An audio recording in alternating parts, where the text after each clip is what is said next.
नमस्कार, मैं प्रवीण और आप देख रहे पब्लिक मीटर। दोस्तों, क्या मोदी सरकार में भारत की विदेश नीति का भविष्य ऐसे फ्रिंज एलिमेंट टाइप के नेताओं और बाबाओं के हाथ में आ गया है जो धर्म के नाम पर राजनीति करते हैं, धर्म के नाम पर दुकानदारी चलाते हैं।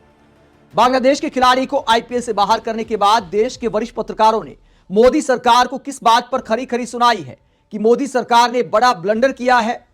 एक के बाद एक पड़ोसी का अगर आप इस तरह से तिरस्कार करेंगे तो भारत की विदेश नीति का क्या होगा। देश के बुद्धिजीवी वरिष्ठ पत्रकार क्या कहते हैं इस पूरे मामले पर। पहले बात करते हैं कि मुस्तफिजुर रहमान को आईपीएल से बाहर करने के बाद देश के वरिष्ठ पत्रकार क्या कहते हैं। इतिहासकार रामचंद्र गुहा मोदी सरकार को सुनाते हैं कि कितना बड़ा ब्लंडर है। हालांकि मोदी सरकार कह सकती है कि उन्होंने फैसला नहीं लिया, लेकिन सरकार की मंजूरी के बिना क्या बीसीसीआई इतना बड़ा कदम उठा सकती है। अगर उठाया गया है तो मोदी सरकार को इसमें दखल देना चाहिए। रामचंद्र गुहा क्या कहते हैं, कहते ये एक बेहद अविवेकपूर्ण कदम है। भारत के राष्ट्रीय हित में बांग्लादेश के साथ अच्छे संबंध होना जरूरी है और इसमें क्रिकेट संबंध अहम भूमिका निभा सकते हैं। यह दूरदर्शिता की कमी वाला फैसला ढाका को इस्लामाबाद के और करीब ले जा सकता है। तो रामचंद्र गुहा इस बात की संभावना जताते हैं कि अगर भारत से ऐसा व्यवहार होगा, पाकिस्तान के बाद बांग्लादेश के खिलाड़ियों को भी आईपीएल से इस तरह से बाहर किया जाएगा तो पाकिस्तान और बांग्लादेश नजदीक आ सकते हैं, जो भारत के लिए अच्छी खबर नहीं है। दोस्तों, हम बचपन से सुनते आए हैं कि बांग्लादेश हमारा मित्र देश है, बांग्लादेश को हमने आजाद कराया, 1971 की जंग हमने बांग्लादेश के लिए लड़ी। बांग्लादेश और भारत के मित्रता के संबंध रहे हैं, लेकिन पिछले कुछ साल में जो खटास आई है, अब बांग्लादेश के खिलाड़ी को आईपीएल से बाहर करने के बाद यह दरार और चौड़ी होती नजर आ रही है। इस पूरे मुद्दे को लेकर द हिंदू की वरिष्ठ पत्रकार और diplomatic affairs editor Suhasini Haidar क्या कहती हैं। सुहासिनी हैदर कहती हैं, एक के बाद एक पड़ोसी देश के साथ सरकार सोशल मीडिया अभियानों को अपनी कूटनीति पर हावी होने देती है और भारत की सॉफ्ट पावर को नुकसान पहुंचाती है। विदेश मंत्री जयशंकर ढाका जा सकते हैं, प्रधानमंत्री मोदी बांग्लादेश के नेता से मिल सकते हैं, लेकिन एक क्रिकेटर भारतीय टीम में नहीं खेल सकता। तो सुहासिनी हैदर सवाल उठाती हैं, आरोप लगाती कि सोशल मीडिया पर कुछ लोग अभियान चलाते हैं और भारत सरकार झुक जाती है। हालांकि फिर मैं कहता हूं कि भारत सरकार कह सकती है कि हमारा फैसला नहीं है, लेकिन बीसीसीआई पर जिस तरह का दबाव है मोदी सरकार का, जिस तरह का दखल है मोदी सरकार का, उसमें यह साफ तौर पर नजर आता है कि सरकार की सहमति के बिना इतना बड़ा फैसला तो बीसीसीआई नहीं ले सकती। और लिया गया है तो बीसीसीआई की क्लास लगानी चाहिए मोदी सरकार को और इस फैसले को वापस कराना चाहिए था। लेकिन मोदी सरकार की तरफ से कोई बयान सामने नहीं आया, जिसके बाद वरिष्ठ पत्रकार राजदीप सरदेसाई ये सवाल उठाते हैं, ये सवाल बड़ा करते हैं कि क्या चुनाव के लिए, क्या पश्चिम बंगाल, असम जैसे राज्यों में चुनाव के लिए घुसपैठ के मुद्दे को और ज्यादा बड़ा करने के लिए यह कदम उठाया गया है और मोदी सरकार क्या इसलिए चुप है। जब विदेश नीति की लंका लग रही है, क्रिकेट एक जरिया है देशों को करीब लाने का, वहां पर क्रिकेट की वजह से अगर संबंध और ज्यादा खराब होते हैं तो मोदी सरकार को इस पर सोचना चाहिए, वरिष्ठ पत्रकार राजदीप सरदेसाई कहते हैं। तो बीसीसीआई ने केकेआर से कहा कि आईपीएल से मुस्तफिजुर रहमान को रिलीज किया जाए। आखिर एक प्राइवेट क्रिकेट इवेंट कौन चला रहा है, बीसीसीआई या भारत सरकार? इससे भी ज्यादा जरूरी सवाल यह है कि भारत की विदेश नीति कौन तय करता है? ऐसे हिंदुत्ववादी उग्र लोग जिनका कोई दांव पर कुछ नहीं है, या विदेश मंत्रालय? 2 दिन पहले डॉक्टर एस जयशंकर ने ढाका से जरूरी संवाद किया था और अब ये सब क्रिकेट और क्रिकेटर हमेशा की तरह एक सॉफ्ट टारगेट बन गए हैं। आगे क्या होगा?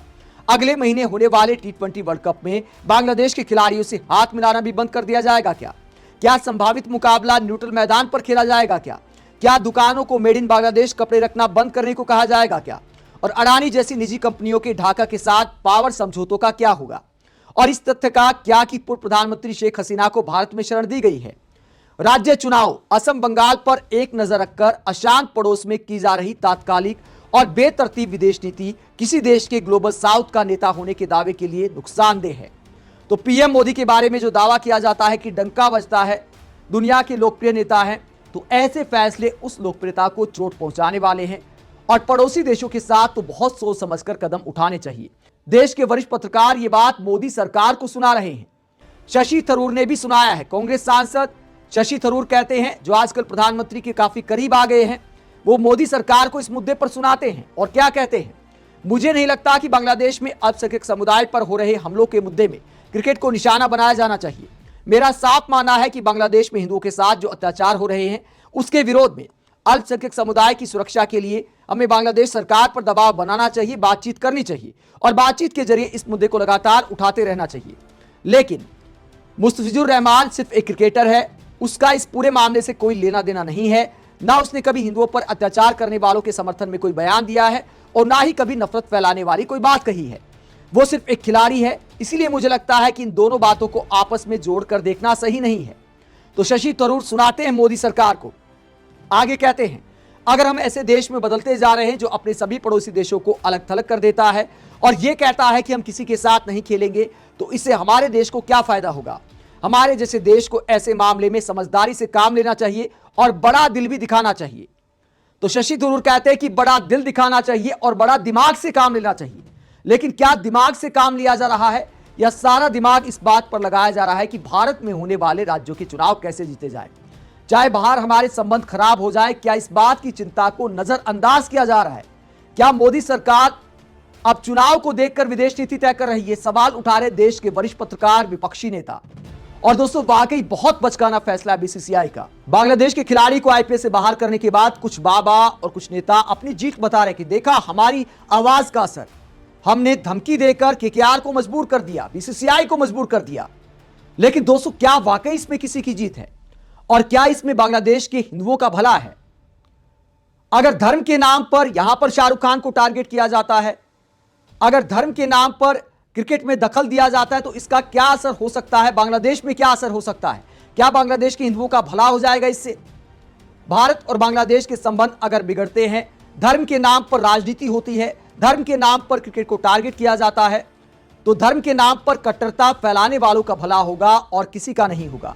बांग्लादेश में जो फ्रिंज एलिमेंट, जो बहुसंख्यक आबादी के फ्रिंज एलिमेंट है, जो हिंदुओं पर अत्याचार करते हैं, उन लोगों के लिए ऐसे जो कदम है भारत की तरफ से, वो खुराक की तरह काम करते हैं। ऐसे कट्टर लोगों को वहां पर भी उकसावा मिलेगा और यहां पर जो कट्टरता फैलाई गई शाहरुख खान के नाम पर, बांग्लादेश के खिलाड़ी के नाम पर, ऐसे बाबाओं की, नेताओं की हिम्मत बढ़ जाएगी कि यार हमारी बात में तो बड़ा दम है, हम में तो बड़ा दम है। तो भविष्य में भी भारत की विदेश नीति को नुकसान पहुंचाने वाले फैसलों पर ऐसे लोग आघात पहुंचा सकते हैं। फिर से ऐसे अभियान चलाए जाएंगे और यह सिलसिला चलता रहेगा। आप इस पूरे मुद्दे को लेकर क्या सोचते हैं? क्या मोदी सरकार की विदेश नीति पीएम मोदी और एस जयशंकर के हाथ में होनी चाहिए या देवकी नंदन ठाकुर जैसे बाबा और संगीत सोम जैसे नेता भारत की विदेश नीति का भविष्य तय करेंगे? कमेंट बॉक्स में अपनी राय जरूर दें, साथ ही चैनल को सब्सक्राइब भी करें। नमस्कार।